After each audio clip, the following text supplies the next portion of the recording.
I donated a kidney to my boss, then she fired me a month later. Now her body is rejecting it. Yesterday, I declined her desperate plea to testify at her insurance fraud hearing, the same insurance that would have covered her anti-rejection medication if she hadn't fired me to avoid paying my medical leave. I never expected to become an organ donor for Christine. We weren't friends. She was my demanding, perfectionist boss at the marketing firm where I'd worked for 3 years. Our relationship was strictly professional until the company Christmas party last December, when she broke down crying in the bathroom. Terminal kidney disease, she whispered, mercuria streaming down her face. 6 months without a transplant. I watched her return to the party, wiping away tears and transforming back into the untouchable executive everyone feared. Something about her vulnerability that night shifted something in me. When I discovered we were the same blood type during the company blood drive, I approached her with my decision. I'll get tested as a donor, I told her, her eyes widened in disbelief. Why would you do that for me? She asked. Because everyone deserves a second chance, I replied. Words I would come to regret. The surgery was successful. Christine recovered quickly, posting Hospital Grey about her brave journey and guardian angel without ever mentioning my name. I took my 8 weeks of medical leave as advised by doctors, sending daily updates to AR. 6 weeks into my recovery, while still on approved medical leave, I received a termination email. Company restructuring, it claimed my position was being eliminated. Christine couldn't meet with me. She was focusing on her recovery. I was devastated, not just unemployed and in pain, but betrayed by someone whose life I had saved. The final insult came a week later when I saw the job posting my exact position.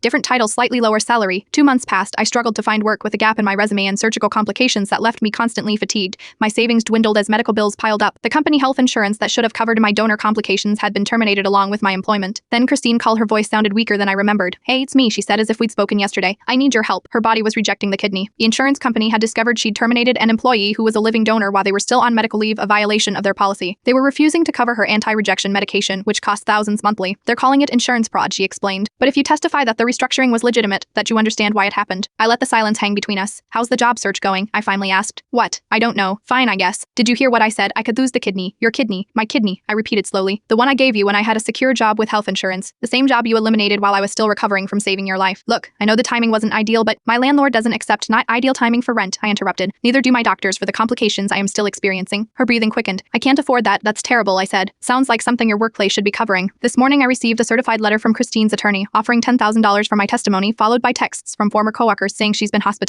The transplant team called requesting I speak with them about donor recipient reconciliation. I deleted the vice and sale. Some gifts, once given, can't be taken back. Some betrayals, once committed, can't be undone. Sometimes your body recognizes a poison before your heart does.